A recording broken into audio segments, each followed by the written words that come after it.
And welcome everybody back here on the Phantom car. It is the most earth-breaking, ground-shaking, but never media show money taking. The man, the myth, the legend, the most electrifying villain in YouTube entertainment today.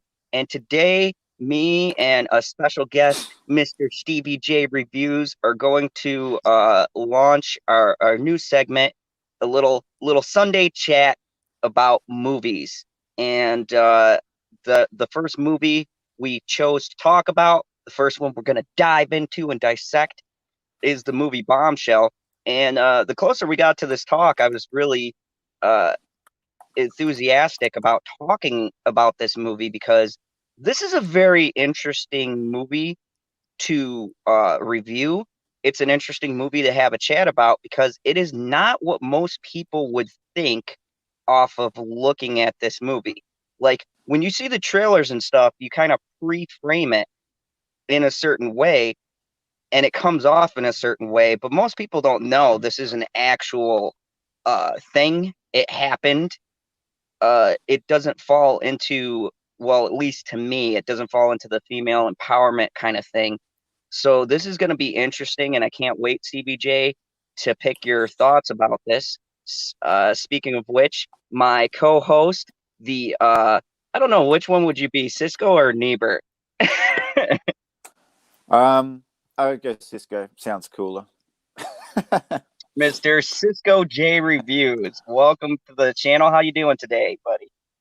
I am good, mate. I am very good, and I'm looking forward to having some catch ups, some chats about movies. And yes, I agree. This one's interesting. I looked at it the same way, sort of in the beginning, and then I knew that it was about a real story or based on a true story, but it was interesting to watch because of the culture that we're in right now with, Me Too and woke and all this stuff, and just to see how it was actually done, and what the finished product was interesting.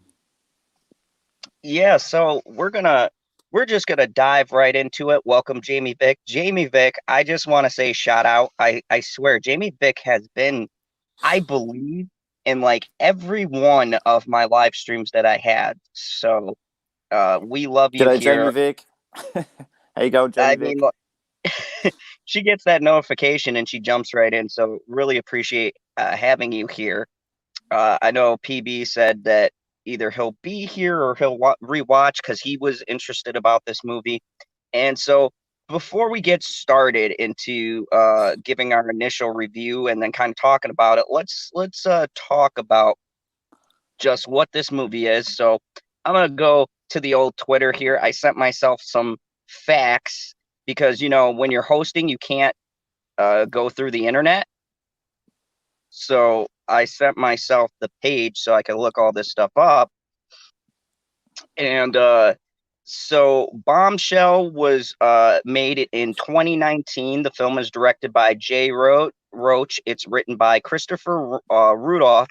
The film stars Charlize Theron, Nicole Kidman, Margot Robbie. It is about the accounts of women at Fox News who set out to expose the CEO, Roger Ailes, for sexual harassment. Actor John Lithgow plays Roger Ailes. Michael McDowell is in there. He's pretty good.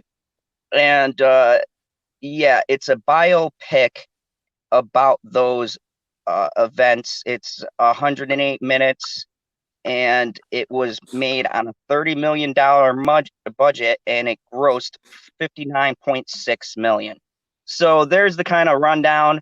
I know this is way more professional than you're used to here on the channel, but I figure if we're going to dive deep, when we were talking about movies, right, the gross and everything is important because it's how it hit with the fans. Now, 39 million and it made 59.3 million.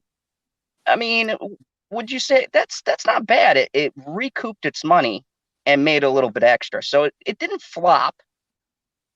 It had an audience. And when you consider that for a movie like this, I don't feel, at least anyway, that the advertising was a huge cost. It wasn't plastered all over the place. So I think they probably did recover their costs pretty well.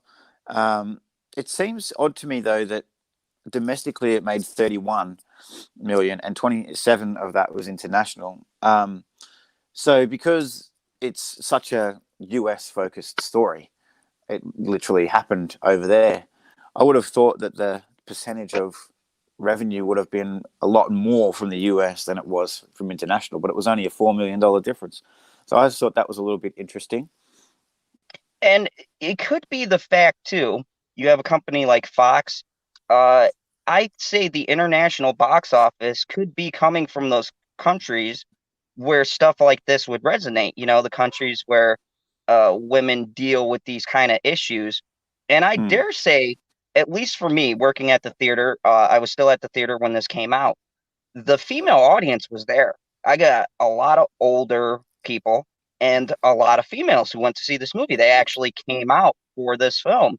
And like you said, Stevie, this wasn't overly marketed to beat people over the head and say, yeah, these four females are going to take down the man, right? It had very weird trailers and they didn't swing one way or the other. You just kind of had the gist. And really, if you didn't look up what this movie was about, I'd say off of the trailer, you wouldn't be able to tell really what they were talking about in this film. No, well, I remember seeing some of the marketing and like this, the first trailer I saw, and I remember thinking, is that? Hang on, what's that about? Who's that? What's going on here? Because it didn't clearly explain it. Like, I suppose they were probably trying to not just market it on the back of Me Too and stuff like that. Maybe that's what they were going for, but really they should have made it a lot clearer what it was about and what it was focusing on in the trailers. Because I just saw it and initially I thought, just looks like another generic movie of some sort. There was nothing that nothing that stood out about it. And then it wasn't until I read about it, and I'm like, oh, okay, well, now I know what it's about. And this is interesting because this is one of those cases where the marketing, as Jamie Vick said in the comment, there wasn't a lot of marketing for it. The marketing wasn't there, and the marketing they had didn't really do it any justice. You could add a promo that said, you know how they do with these biopics, the salacious story of Fox News, something to like grab Yeah, people and be like, exactly. what? Yeah. People know Fox News. If you say, oh, this is a biopic on Roger Ailes and the scandal that went down, I think you would have grabbed more people off of the curiosity, because then if you know about Fox News and you know about the story, which I followed that quite a bit because I'm a fan of Fox News, and I followed that story, so I knew what the story was. And if they had a lead in like that, because to be honest with you, I saw this movie because I had seen everything that was out. And I Yeah. was like, what's left? And I felt like that's what a lot of people did. And by the time it got that group, it was already past its run because it stayed in the theater a while. I mean, it was in our theater for a while. So, I mean, and they take movies out if they ain't making money. So it had that little flow, the little steady stream people constantly seeing Mm. this movie. But it wasn't something that was really being pushed. And I forgot what was out at the time, but I know we had a couple of blockbusters that had come Mm. out around the time this one had dropped. So it's one of those ones that kind of gets stuck in between uh, the major releases. So Yeah. Yeah, I think maybe this is one that because it was a low budget, really. 30 million is a pretty low budget. So maybe they just looked at it and went, we don't want to outlay too much cash on the marketing in case we don't get that money back. But I think they would have made a lot more if they had have done that. Like just spend a little bit more on the trailers and advertising it for what it was about. Because I remember just seeing like Margot Robbie, Nicole Kidman, and Charlize Theron in the trailer, and I was like, okay, I like all of them, but I don't really know what this is about, so I'm moving on with my life. and then and I was trying to figure out what to watch, a week ago or so, and this one came up on the Apple TV. Okay, let's give that a go. Let's check it out. So before we start breaking it down, getting into the actresses, what we felt about their role, how accurate this film is, things like that, let me just ask. We'll do a 1 out of 10 scale for this. What do you have this movie rated at for yourself? I'd probably say around about a 7, 6.5, 7. That's what I'd say. This is weird because we're both in agreement on this one. Yeah, that's about when I first reviewed this. That was about where I had my rating setting. So, so the story, if you guys don't know, this was based on true events. Roger Ailes was the head of Fox News, and now here's the thing that's interesting about this. On the onset, if you see this movie, it would appear to you, if you're a Fox News fan, that they're attacking this man, but there's a lot of facets to this story. And I looked up Roger Ailes and everything, and I dug deeper because I hadn't been following this for a while. It was a couple of years ago. And Roger Ailes pleaded out when when uh when all of the scandal went down. He took a deal. And so when you see that and you see what they're saying in this movie, it kind of feels like there may be some truth here, because someone who doesn't have anything to hide typically will fight it. I mean, granted, this was during the time of the Trump election and everything, so there could have been politically motivated factors, but I feel like it was more of, there were a lot of skeletons. There were a lot of people who started coming forward. That Me Too movement was in swing, and he rather take the buyout than be exiled out or lose or bring unnecessary publicity to Fox News, which at the time was under fire from other news stations and things like that. So it could have been him taking one for the team. It could have been he actually did it and he didn't want to, he'd rather just pay everyone off and not drudge it up and, have the courts decide. It's really ambiguous, but to me, at least to me, it would appear he was in the wrong. And just listening to him talk, and they had real accounts and stuff like that.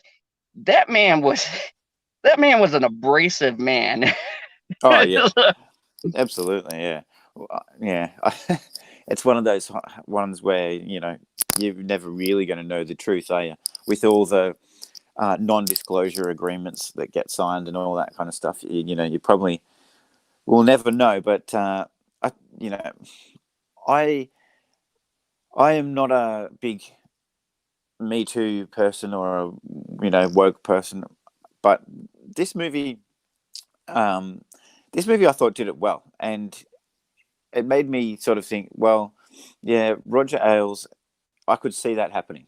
I could see all of those things happening with the kind of character that he was and the kind of person he was in real life. So, yeah, it was an interesting movie for me because at the outset, and reading the summary of the film before I pushed play, I was like, this could be very woke. It could be, but when I watched it, I was really surprised that it wasn't. It was actually told in a more fair and balanced way than what I expected.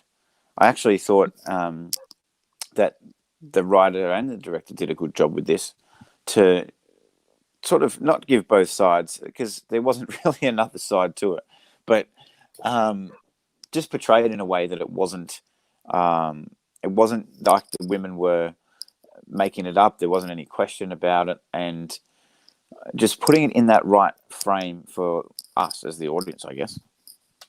Yeah, and this is the interesting thing about the movie, because Jamie Vick is right. At that time, there was accusations was enough, and you didn't have to have evidence.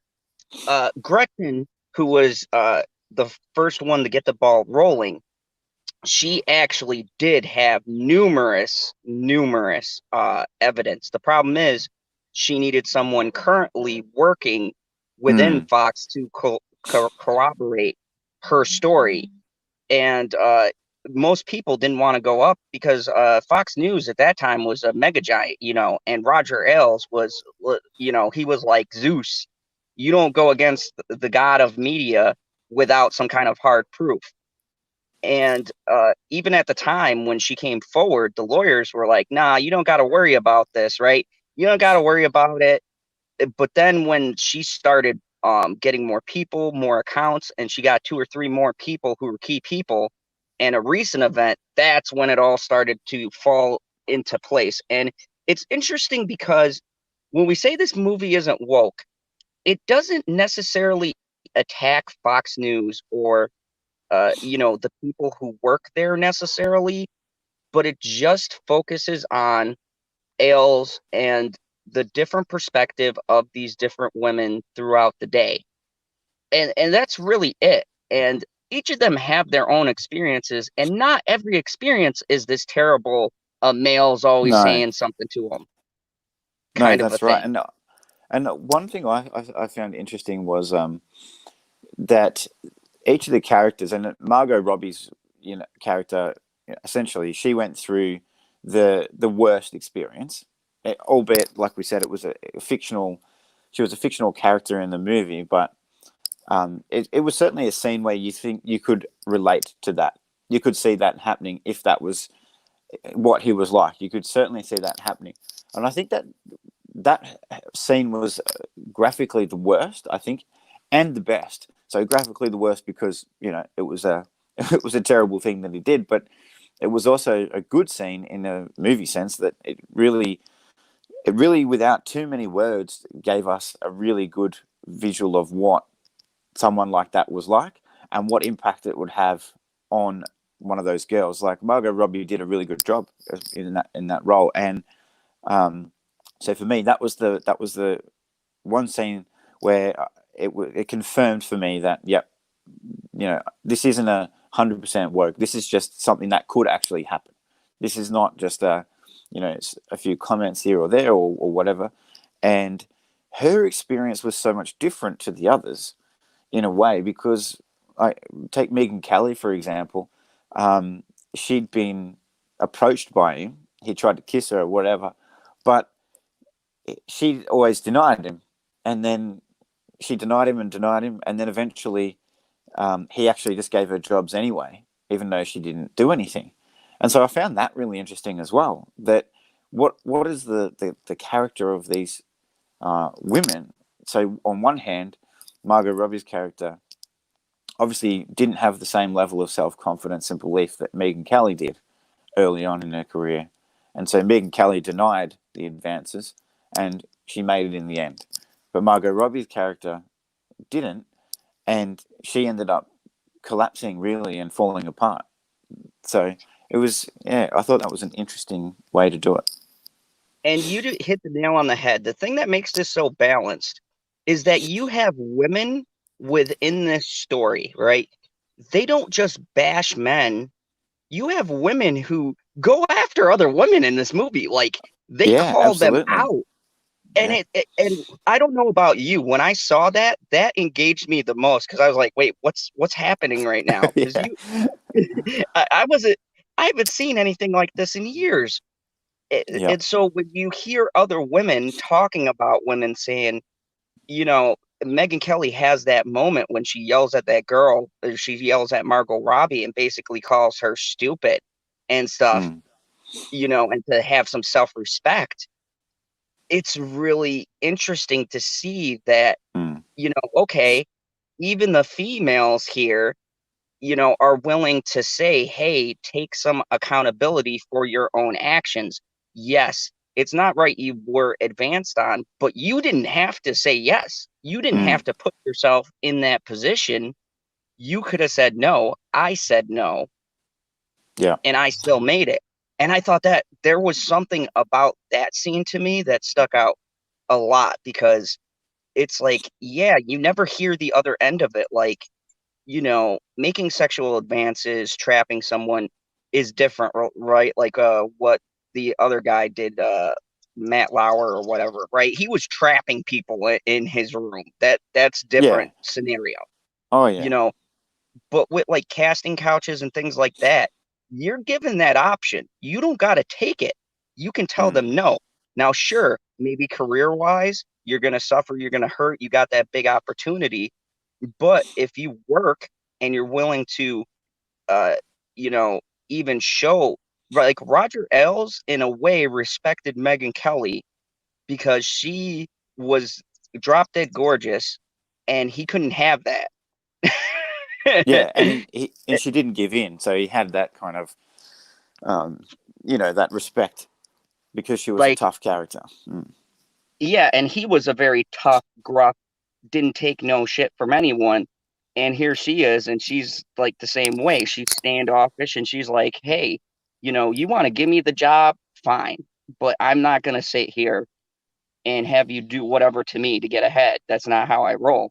He's like, all right, well, I'll give you a primetime spot anyways. And when I seen that, I'm like, that makes you that makes you really wonder if these Mm. situations at times are just convenience, right? Testing the waters. It's like, can I Mm. get away with this because I am this powerful?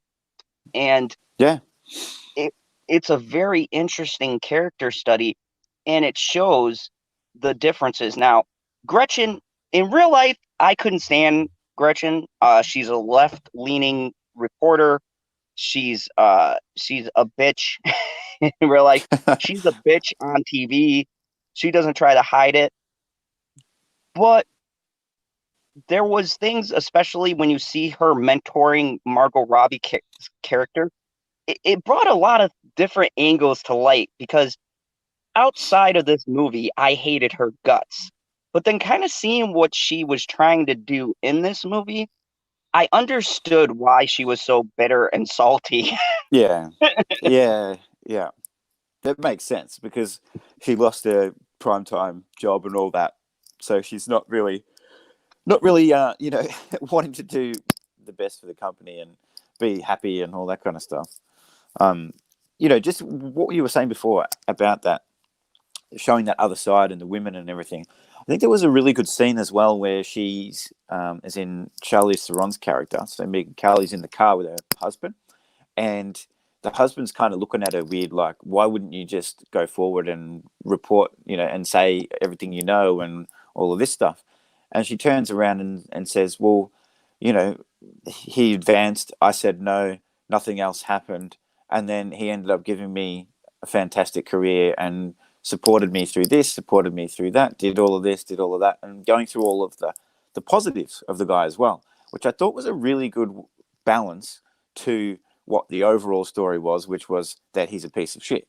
So I think that was just a really good scene to show that other side that, yes, he was a douchebag, but having her character just go through those and say those words about how he had done all of these good things as well was really interesting. And I felt like at that point they were balancing the story out a little bit. It felt like what biopics used to be like, where it wasn't just demonizing, let's say, the topic is war or something like that, but it's just rather showing you an event Mm, that happened and giving you a perspective and then letting the audience talk about it and decide what they think is right or wrong, rather than you telling them what to think is right and wrong. And that's the thing that struck me about this movie. And that's probably why I'm with you when I rate it in the sevens. It's not it's not fantastically made. There's not a lot of CGI. There's not a lot of scenery that makes you go, ooh, it's essentially shot in a building most of the time.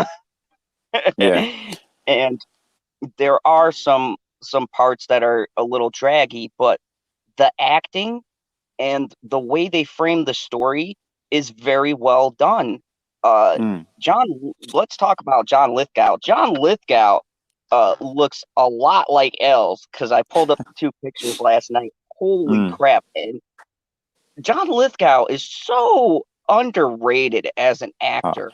Like, he is awesome. He's a great actor. One of my favorites with him to this day is still Cliffhanger, where he yep, plays the bad guy. Oh, I just love I it. think that was the first time he was. in a movie and a bad guy at the same time because he came from like 30 Rock or something, Yeah, or yeah. Third Rock from the Sun. Third Rock There from we the go. Sun. Yeah. Yeah, so you're used to seeing him being this goofy dad, and then you see him in Cliffhanger, and you're like, holy shit, that's a turn. And he did Yeah. it so well. Oh, he was And great. and in this movie, he plays the complexities of this character so well. Like, there's a scene where he's talking about how he had to fight and struggle. No one ever gave him anything. He earned everything he had. And it kind of almost gets you on his side because you're like, well, he's got a fair point. He's like, these women are coming after me. And he's like, how many women have I given jobs? How many women have I helped out?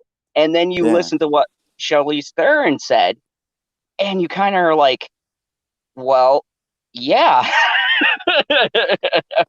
Yeah, exactly. And you bring up a really good point there, a really good point. So with these women, it's like what you were saying before about the choice thing, right? And so someone said to me, I was talking to someone else about this movie the other day, and they were like, and don't get me wrong, yes, the sexual harassment and everything is terrible, but they were like, oh, isn't it just terrible, for women and all this kind of stuff that they get put in those positions? And I said, yes, you're right, it is. But think about this for a second. If you just want to flip it just for a second, at least they get the choice of quick career advancement or not. And do men get that same choice? That was No. and they were like, oh, well, yeah, I guess. Like, of course, if you choose to go down that route, you lose your self-respect, you lose your self-esteem, you probably don't feel good about yourself. But you have the choice. I don't think there was that many men brought into his office and given the same option. And that guy was an asshole when he was doing a production and overseeing everything, right? And he yelled at the men as much as he did the women. There's a lot of scenes in the movie where he's just Oh yeah. yelling at everyone. He's yelling at the coffee guy, like like the interns, everyone. He was a very angry, very how do I put, passionate kind of guy, and he got in your face about things. But yet, when you look at the males and the females, and when the thing dropped, a lot of people went to bat for him, which has got to mean something. It's got to mean that across the board, they saw him. Yes, he's an asshole, but he's equally an asshole to everybody. It's not just one Yeah. person, guy, girl, you know, intern, first day. If you messed up, he's gonna let you know. It Yeah. wasn't just singling out women. No, absolutely. Everyone was afraid of him, weren't they? So, yeah, like the male characters in the show were interesting as well because at some points some of them were complicit, some of them were involved, some of them were against what was going on, and so that was interesting. But they all, like you said, they all had that fear of him. All the people who worked at the network had that fear of him, and they didn't want to be cancelled. And so, yeah, it was funny to watch. All of those people came out to bat for him. They had those, like "Help Roger" T-shirts or whatever it was, wearing around the Oh office. god, that was hilarious. And there was just all of that stuff at the time. And I remember, they made a point of mentioning Janine Pirro, who was going into bat for for Roger, and her saying that basically saying to Megan Kelly, like, harden up. This is what life is. That he is what he is. He gave us our jobs. Blah blah blah. And so that was interesting as well. And I don't know how factual that was, but yeah, interesting. And considering the fact that like Megan Kelly's a lawyer, Janine Pirro's a lawyer, I think, or a judge or whatever. So it's interesting to hear those kind of people have differing opinions about it too. And like I said, that's the most fascinating point in this movie for me, is seeing the women all have different perspectives. And it's a thing I can appreciate about the movie is that it gives the women characters depth too by them not agreeing, which I feel like Hollywood doesn't seem to understand. When you give people different points of views, it makes the story a lot more rich because it's not just you batting and hammering down this person and trying to make him look like a piece of shit, you're now causing the audience to look and go, well, this person likes him, this person likes him, this person hates him, this guy likes him, this person thinks he's a piece of shit. Wow, like it makes people curious because Yeah, then for sure. they're like, did he do it? I mean, you know, what was Fox like? Was this the environment? Let's talk about Fox News as a whole too, and how that is portrayed. Now they could have easily bashed the network, bashed the company, right? They had the Trump stuff playing and things like that.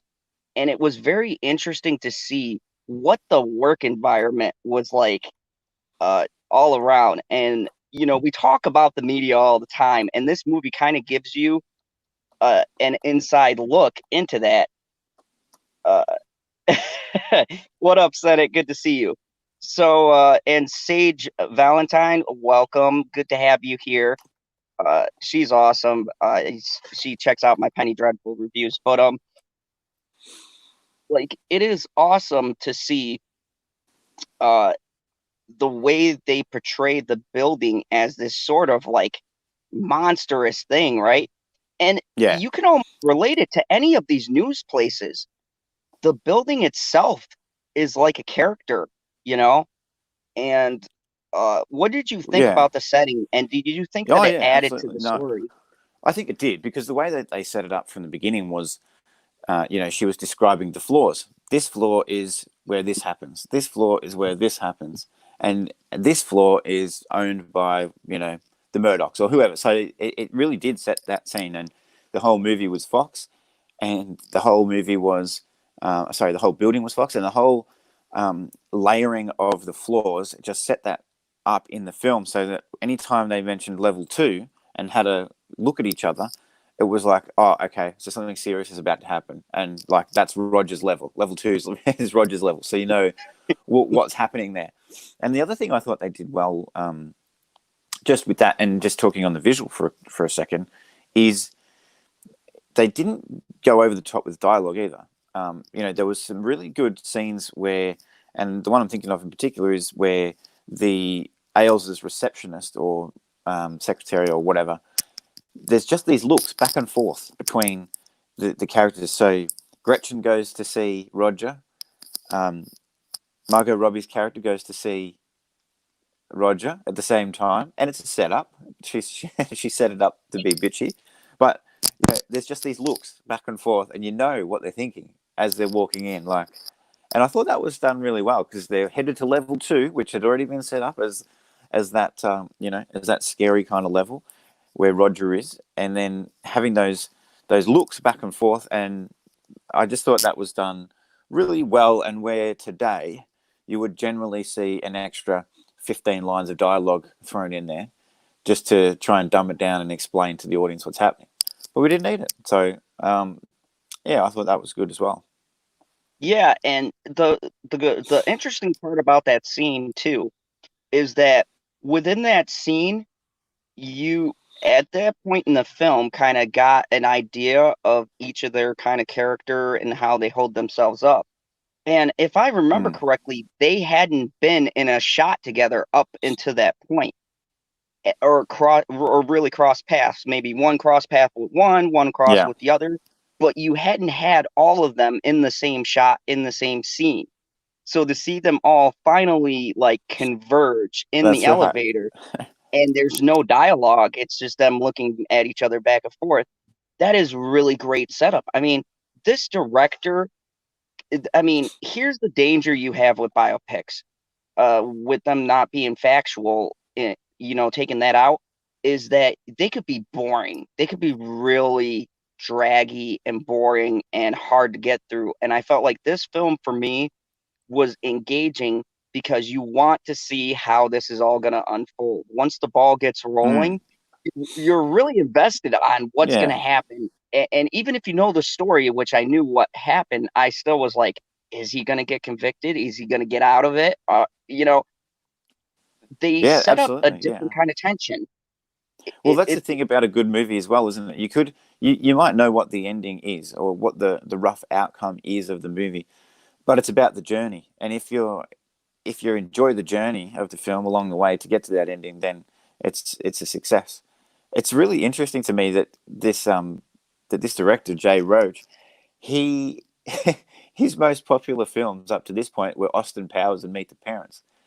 So, as Yeah, in those two franchises. So to go from those, which are obviously ridiculous and hilarious as well, but to go from that to something like this, which is not only a serious drama, but like a very, very serious, and political kind of drama, is just, it's really interesting. And he did pretty good. I think he did fairly well with this. Um, Handled it in a pretty good way. I just think, for me, the rating of 6.5 to 7, it's not just to do with the story and the way that they set it up, because I think you're right. It was enthralling, and I wanted to see what happened in the end. But I think they didn't, as far as like the production value and the editing and that sort of thing. I think they could have done more to emphasize the drama of it. So there was a scene where Margot Robbie is outside and she's on the phone and she's calling Kate McKinnon's character, which I thought was interesting as well. Kate McKinnon's character, and she's on the phone crying and all that kind of stuff. I think they could have done more with that. Like, yes, it was dramatic, but it didn't really hit home. It didn't really like pack a punch. It was kind of like, she's on the phone, she's upset. Yeah, I get why, but maybe instead of having her in that setting, because she was on a date or something, I don't know, it just seemed a bit pointless. They should have maybe had her alone at home in a room where, the window is lit.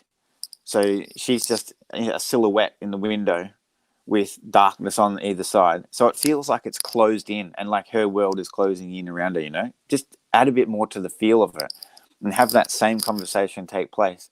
But leave us not knowing whether she's going to commit suicide or she's going to, something like that. Really have that punch in the drama of it. And I think they could have done a little bit better with that side of it. And I don't know if it's Jay Roach having that comedy background and not really having that experience with the dramatic side. I don't know, but I just, for me, thought that sort of thing could have made it that much more impactful. and Kate McKinson's character, it felt wasted because she had moments that were good. She had that friendship and connection with Margot Robbie's character, but at the end of the day, like you said, those scenes don't really have the emotion that I think he was going for, because one, you don't see Kate McKinson's character all that often. So it's like we're trying to make this connection, but you don't see them like really hanging out buddy buddy kind of a thing. You see her giving her advice and they're trying to make that closeness, but I didn't feel it. You know what I mean? So, Mm. like you said, when that was a scene I had an issue with too, because when you get to that scene, it feels like wasted potential for really playing the downward spiral, uh, that this person would feel, because I don't feel a connection between the two of them, because up to this point, they've only shared a couple of scenes and she's not really in the movie that much, except for when Margot Robbie is, you know, by her cubicle or something like that. So Mm. it felt like she's kind of relegated to that sidekick role, or to try to give her more emotional weight, but they don't give her much depth either. You got a little bit of her backstory, and I understand that he wants to focus on the main, characters, Charlize Theron, Nicole Kidman, and Margot Robbie. They're supposed to be the focus, I understand, but side characters are also important. You don't have to Mm. highlight them a lot, but they can add that they're the supporting cast, right? They can add that little extra oomph to the scene, the Yeah. little tiny hint that it might need in that moment. Yeah. And that was a wasted character just for me in my mind. Yeah. That was Well, a I tell you, really wasted character. I agree, and I tell you, Kate McKinnon is not a bad actress. I mean, she was in one of Oh the no. worst movies I've ever seen, Ghostbusters 2016, but she's not a bad actress. And yeah, I agree. She was definitely wasted in this because, I mean, they were going. I can see what he was going for with her, but they really should have used her a lot better. And instead of, it was very bland. You know the scene where Margot Robbie goes to start telling her about the harassment, and she kind of just goes, "Oh, don't tell me, don't tell me about it." For me, that was a really flat scene. They could have just made, like, why not have Kate McKinnon's character get dramatic and like get up and walk away and say, "I can't see you anymore." Like, do something that makes you go, "Oh, geez, what's that all about?" Instead, you just kind of like, "Oh, okay, yeah." It's just a really That's bland reason. interesting. That's interesting you say that, because if you put something like that early in the movie and then you play that same scene we have an issue with, uh, then then she gets into explaining why, she's gay and Fox News and things like that, and it's hard for her. That scene then has more impact because she storms off, and in the back of your mind, that's in your head, like, why is she so, offensive? Like, she's supposed to be this person's friend. Wow, that's harsh, right? So you're holding Mm. that in the back of your mind, and now you get to this next scene and you go, oh, okay. And then that's where you're missing that impact. And like you said, it's the shades of someone who just gets into drama. And Todd Phillips was the same kind of guy, right? Did comedy, went into drama, but I think that he had more of a better grasp on the drama aspect Yeah, than. well, Todd Phillips was a little bit different. And look, full disclosure, I don't know the full history of Jay Roach, but Todd Phillips was always, even though his films he did were comedy, he was always in his early years into the dramatic side of things as well. And he was a part of that sort of indie filmmaking group, and they just were more about that dramatic stuff, particularly in his younger years. But he ended up being really good at comedy and being successful at that. So I think that was we all thought, and me included, thought that was a strange transition for him to go from The Hangover to Joker, but he did a really good job with that, and I think Jay Roach he's done fairly well. He's done a decent job with this.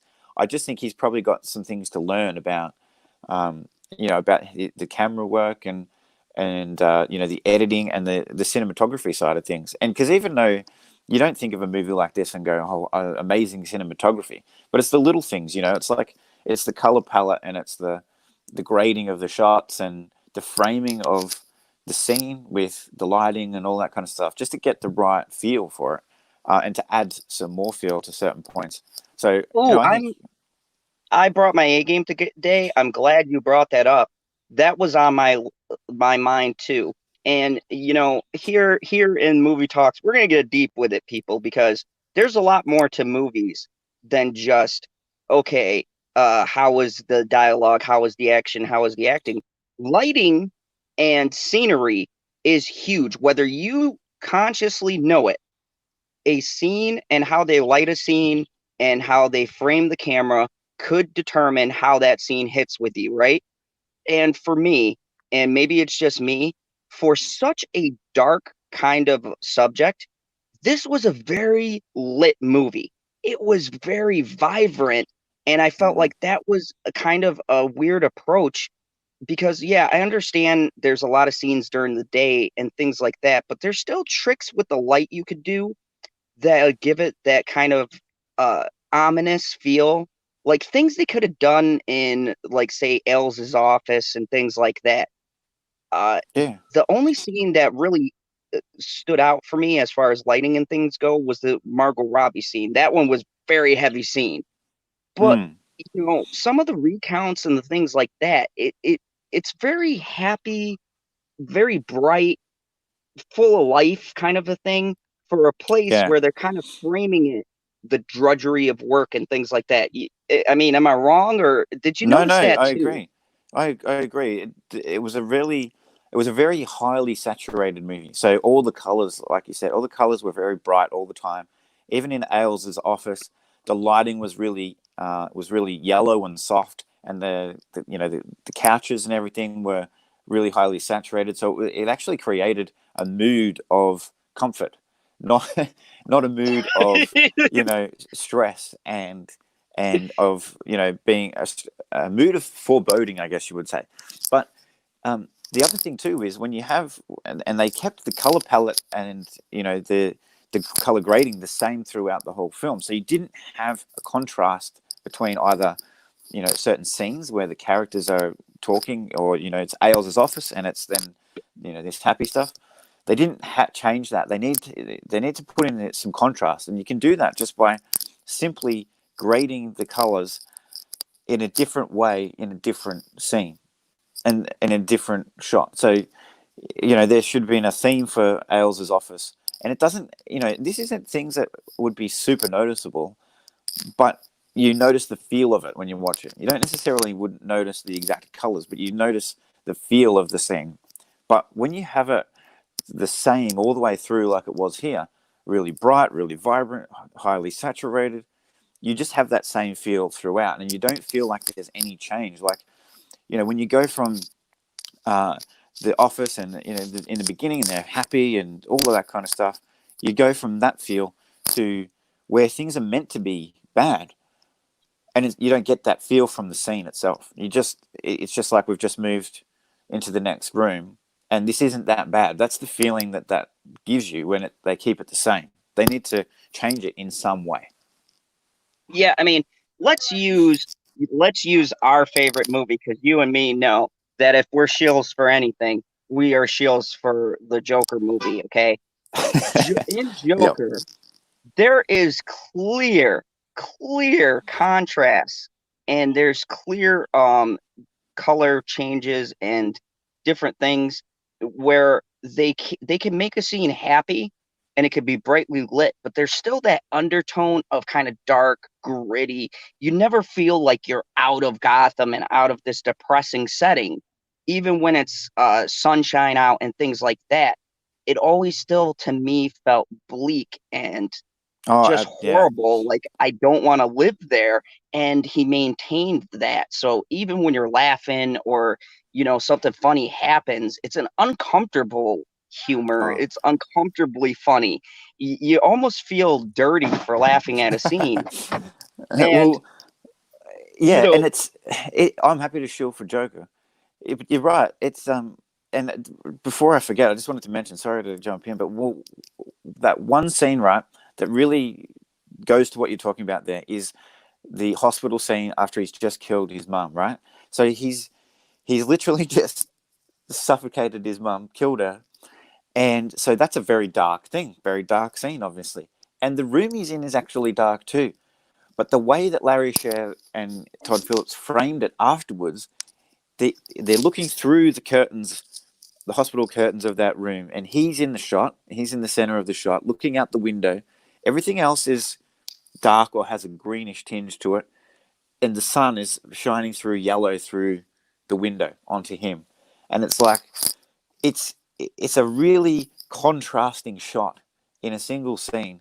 When something dark has happened, we're in a dark place, we're in a dark room, and the light is shining through onto him. And whatever it makes you feel, it makes you feel something. And you just know that it's a powerful shot. yeah. And that's the thing that could have put this movie could have easily, in my mind, been an 8 or a 9, because besides these things and us being on the critiquing side, right?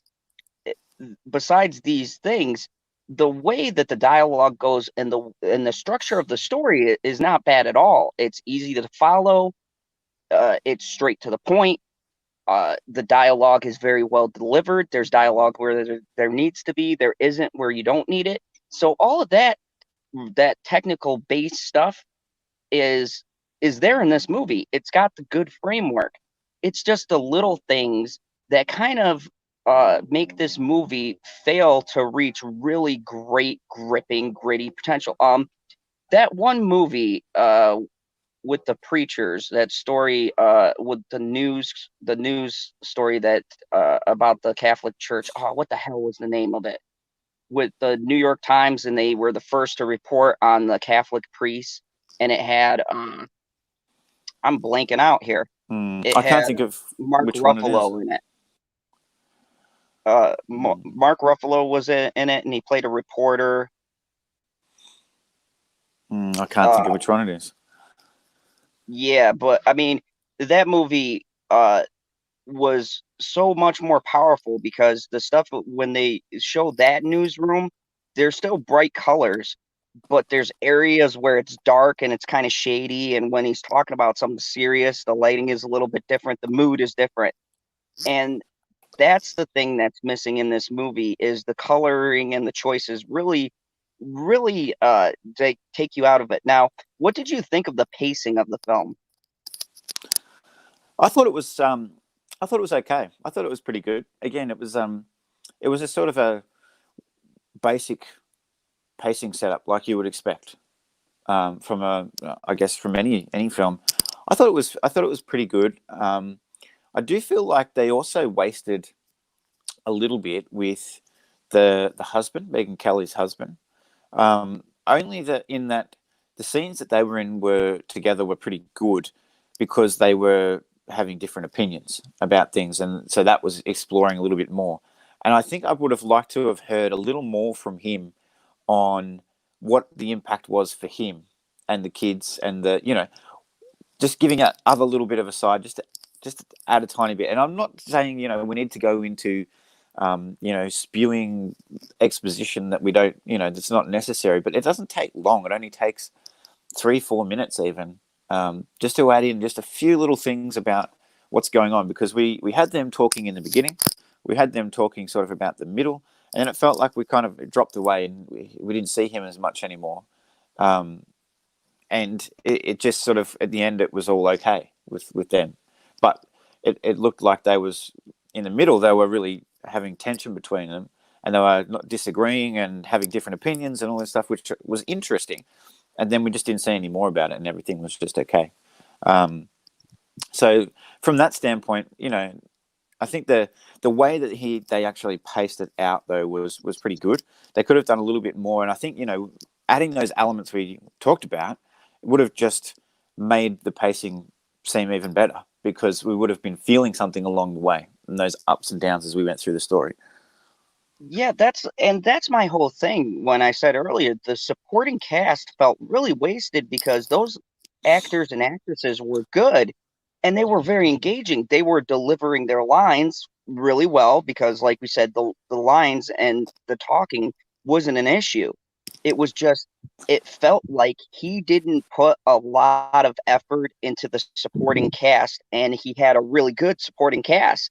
I mean, the stuff with the husband, like you said, was great and it would have been interesting. And I think it would have added to her decision she makes at the end of the film because seeing the tension at home drives home the point of her finally being that person they needed to come forward, right? Because the linchpin of this story is what is Megan Kelly going to do, Yeah, right? exactly. Gretchen needs her, and she's influencing Margot Robbie's character too, right? So she's the linchpin of the tale, but at no point do I ever really feel that the weight of this on her. Like you see the thing with her and Trump going back and forth, but I don't feel any of the weight. I don't feel any of the stress. She always is oddly really calm, and I felt like that was kind of a wrong way to play it. I would have liked to seen the Yeah, drama unfold. And like you said, how is this affecting our personal lives? We get one scene with the reporter in their backyard or whatever, and it's like, yeah, okay,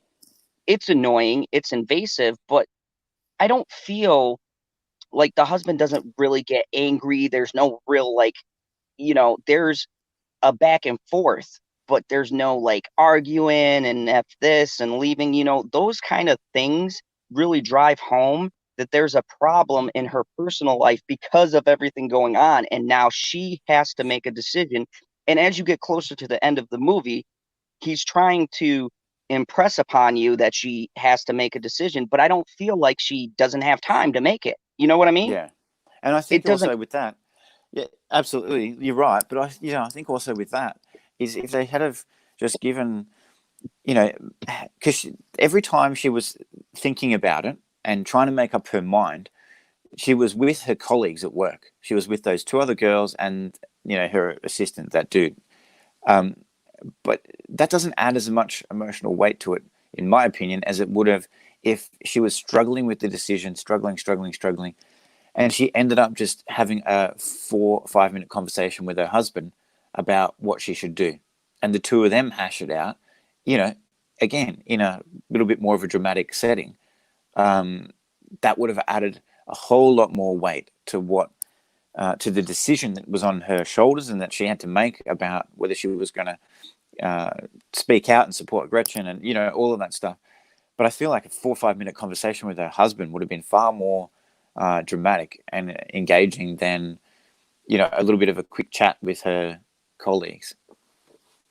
And let's go for a second too. Speaking of a bit of missed opportunities, I don't like Nicole Kidman. Sorry, I've never really been a big fan of hers, but I felt like she did a good job, and I actually felt like in this film I would have liked to see more of her character too, because her scenes were very interesting and was that bitter person who's been passed over and stuff. But I don't know if maybe it's just me, but I kind of felt like they glazed over. And once again, her scene is probably the most pivotal. Her bringing this case up is the smoking gun. It's the thing that gets the ball rolling. And I felt like you didn't get much with her either. There was not a lot more with her character and maybe what she feels like when she goes Mm. home or something like that. We know she's Yeah. single, she's by herself, but they don't show like her drinking and thinking about stuff and maybe men saying things to her. We don't see none of that. So to Yep. me, it's just kind of a bitter employee who's about to get fired who brings it up instead Yeah. of someone who cares and wants to bring this issue to light. And I Well, mean, I maybe mean, that's what he's going for, but I don't know. I don't feel it either way. I don't want to spoil it for people, but like, I liked what they did in the end. Like, it was a clever sort of reveal to me because I didn't know this part of the story. It was a clever reveal with the recordings. You know what I'm talking about. I'm trying not to spoil it, Yeah. but the recordings. But what I feel like would have made that even more because I thought, oh, that was clever, but I didn't think, you know, oh wow, that's, you know, a big impact. But what they could have done was, like you just said, just throughout the film, show some flashbacks. Show some flashbacks of Yeah. like a day when Roger did this to her and that happened, and, you know, just show some of that dramatic stuff, and where she, yeah, like she goes home and she's really struggling with it, and, you know, she just can't get out of bed one day or something like that, and all of a sudden we get the feeling like, oh wow, you know, this is really having an impact on her, because the way that it's set up in the movie is like she wants to do it because it's the right thing to do, and she wants to speak out because she's sick of it and all that. But it's not really, they don't really portray it as it's having that deeper impact on her. It's just, yeah, like you said, she's a disgruntled employee. Yeah, and you know, in a sense, she's the one who gets this going. So she's supposed to be the champion, right? She's the person who's going to be like the main protagonist in a sense, the one who is supposed to be the caring person, but we don't really we get a couple of interactions with her and Margot Robbie's characters, but she doesn't interact with anyone else. So you don't get a real feel for what her character's all about. They don't dive much into her as a person, and that really takes away from her mission. Because if we have that sense of who she is, what she stands for, and why this is so personal to her, other than she's on the chopping block, then it makes it feel like she cares about the cause, and it gives it more impact when she delivers, when she finally gets that piece of the Mm. puzzle and she finally wins. You feel for her, but when we got to that, I felt like it was a win for Margot Robbie because I knew the most about her, but not so much for like anyone else, you Yes, know? exactly. Yeah. Yeah, because And Margot Robbie's character to that point was the only one we'd seen anything really bad happen to. yeah, and that's the thing. It's just it's a good movie, but just a few little missed opportunities. And the great part about the film is they didn't over politicize it. They didn't SJW it or whatever you want to say, and that's a good start. And Mm. they did the work. They got the actors and the actresses. They had good dialogue, but it was just the little things that make it just fall a little bit short of being Yeah. a truly great, impactful, insightful film. that, my God, you got to see this and it'll change your worldview and make you really care.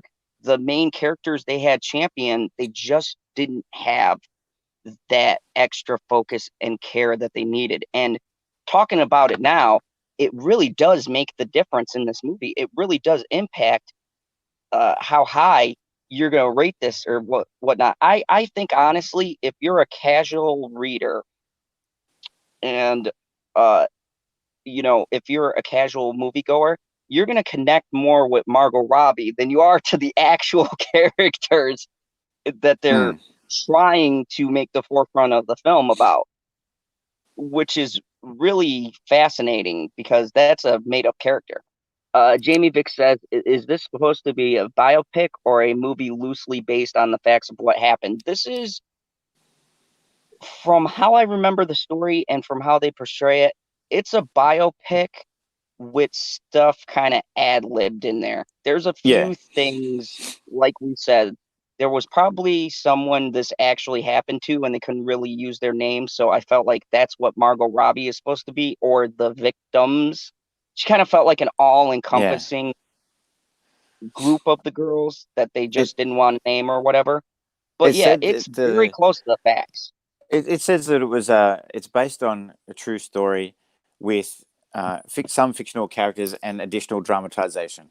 That's the way that they that's the way they describe it, because it's I guess you're right, loosely based on facts, or I guess the core of the story is based on that. But there would also be a lot of things they don't know because of the non-disclosure agreements and basically the gag orders that everyone's under, that they can't talk about it. So there's probably a lot of little things in there that were fictional, but and we'll never find out. But there's definitely enough there for me, I think, that was factual to work with, to make an engaging story out of it. And yeah, just to agree with what you said, which doesn't always happen, just to agree with what you said, it was a real potential for this.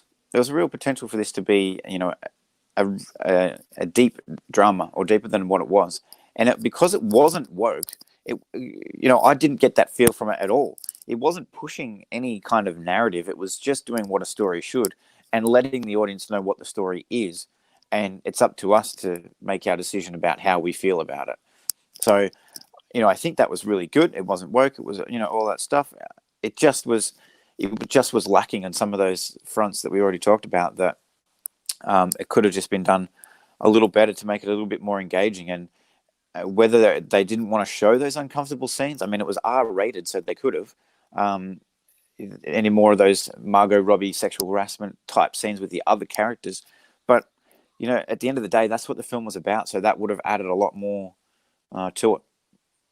Yeah, and I felt like this is one of those situations where they tread the fine line, and also I felt this felt very much like was his first drama, and so it felt like a new director approaching this kind of a film. And credit where credit is due. For his first forte into this kind of film, I think he could only get better, because this is a solid first attempt at a drama. Mm. And with the way that he came at the story, you could tell he had no interest in being political about it. So that's a good start. He just wanted to tell a, a story. And so he has great potential. I would be interested to see what his next film is, and where he's going to kind of go from there, if he's going to try to do another drama. I think he'd do good the second time around if he fixed some of the mistakes that were in this film and tightened it up a little bit. We could see some great dramatic stuff from Jay Roach. I think we really could. Yep, I think you're right. It felt like it was a little bit, in some areas, it was a little bit safe, what he did with this. But certainly got the talent there, and he hit all of the right technical beats from a story standpoint. I think just adding some elements to it would have really improved it and made it that much more engaging. So yeah, I agree. I think he has got as good an opportunity as anybody else to do drama. And maybe if he hangs out with Todd Phillips a little bit, he could learn some more, and Go. maybe get Larry Sher to come and be his cinematographer. Yep, yep. Go talk to Todd. Todd's a great guy, and you guys are in that comedy genre, and it's interesting to see a lot of these comedy directors starting to get away from that and going towards these different things. It really starts to make you think that Todd Phillips has a point with what he was saying when he was making Joker, and I find it fascinating. I think we're going to see a lot of these comedy directors start to make these serious films because there just doesn't feel like a place for good comedy anymore. And No. it's really interesting to see them making, because I mean, Austin Powers and things like that, those are classic comedy films. I mean, they're classics at this point, and Yeah. it's really interesting to see the mood shift. So, uh, you know, we did a good solid hour of talking. I got the little dictator I got to take back, so we're gonna start wrapping this up. But I'm thinking Yeah. we're gonna do these every Sunday. We were kicking around a couple of ideas, and people in the chat, go ahead and let me know in the comments what kind of movies you're interested in us reviewing. Like, what would you like us to talk about if you enjoyed this review? And dive into, because I don't know about you, Stevie. I had a great time today talking about this film, and I'm so glad that me and you kind of saw the same things, because it's really interesting what someone who's reviewing looks for versus someone just going to see a movie. It's really fascinating to see the difference and how Yeah. a review will change. Oh yeah, for sure. I mean, well, first of all, like, no worries coming on. Like, it's been really, really good. I find it interesting to talk to other people who have a keen interest in films and everything that goes into them. So yeah, I think doing this weekly is going to be fun, and everybody let us know what you want us to talk about. But it's really interesting to me as well, and it's funny now that my my wife has started making comments about, we were watching a TV show the other day, and she says, oh, this music doesn't really have the right feel to it. And I go, oh, you've made it. We can stay married now. Good on you. um, because she started, because I say this kind of stuff all the time. Like, we'll be watching something else, and I'm like, oh, they shouldn't have cut that. They shouldn't have cut so soon away from that character. They should have stayed on him, zoomed in. It probably sounds really nerdy and annoying to people, but it is really interesting to me how a general moviegoer will get a feel of something, or they know they don't like something, or they do like something, but they don't quite know why, and what the thing is in that film, and what the element is that made them like it or not like it. I do find that very interesting. And I think that this is going to be a great set of talks as we continue to kind of, people can come here, and then you guys can kind of start to pick this stuff out, because you might like something, but you might not know what it is. And maybe we can illuminate that for you, because these are all little things that you're not going to be looking for, but subconsciously in your mind, you will be picking out. It's the same thing with marketing. When you go to the theater, why do they paint it a certain color? Why is everything set up the way it is? So they get you on a subconscious level. And the movie is the same way. You're not looking for it, but the person directing, writing, and shooting is looking for those little things that's going to hit your eye. And the success of a movie, largely, whether you realize it or not, depends on whether or not they get those little things. It's the little things, okay? We see hundreds of films, but it's the little things that make or break a movie, that make it great or make it subpar. And there's so many subpar movies that have potential to be great. They're just missing that thing. And and this is one of those films, in my mind. This is one of those films that just misses the mark on being a great movie, because it's just missing a few little touches that put it over the top, that little extra and it could be the director is new, it could be just they thought the shot was good. There's a lot of different factors, and I'm really looking forward into diving into movies that maybe even you think sucked, and we can point out to you that it is, or maybe we think it sucks and we could point out why. Maybe we think the new Snyder Cut is the greatest movie ever made. Who knows? I don't know. Uh, I don't know how likely that's going to be. we're gonna have to have a movie talk about that, oh, because geez. it's gonna be so great to review that and just see. And we need to watch both versions and see if they are completely different movies. Okay, Yeah. if Well, they are different, one week we'll watch the theatrical cut, and one week we'll watch the Snyder cut, and then we'll then we'll talk about and it. then we'll talk about it, and we'll be like, well, those crazy Snyder fans were right, or you guys are all idiots, and nothing's different. Nothing's different. The movie still sucks, just a different director. Same Yep. shit, different director. So, anyways, let's thing up. Maybe the Prophets of Geek Culture, our alternate site, or your own. Sorry, you just cut out a little bit. I missed that. Sorry. What do you got coming out for the Prophets of Geek Culture or your own Stevie J Reviews? Not sure about Prophets of Geek Culture at the moment. I'll get something up there shortly, hopefully. But for me, I am looking at doing a top 5 of comedy, specifically parody films. So Leslie Nielsen's going to feature a fair bit there. And yeah, you can't do that without Leslie Nielsen and Naked Gun and a Half. Oh yeah. So I'm looking at doing that. I'm also looking to do some more deep dives on some older films as well, which I'll get done over the next few weeks. But other than that, I've just done a video on Tom Cruise and him spending a lot of money to try and keep Mission Impossible 7 filming. And so much so that he's looking to acquire a whole airfield in England. But anyways, aside from that, the other one I did recently was on Inception, which I really enjoyed doing that because Inception's a great film. So that's the other one I've got going. Hell, Christopher Nolan. People praise Zack Snyder. No, Christopher Nolan is the god of film. You can argue with me all you want.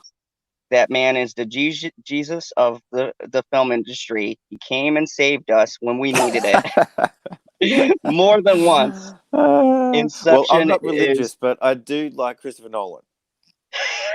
Inception is one of my favorite films. I remember that's one of those movies I remember coming out of the theater the very first time I seen it and going, wow, what did I just watch?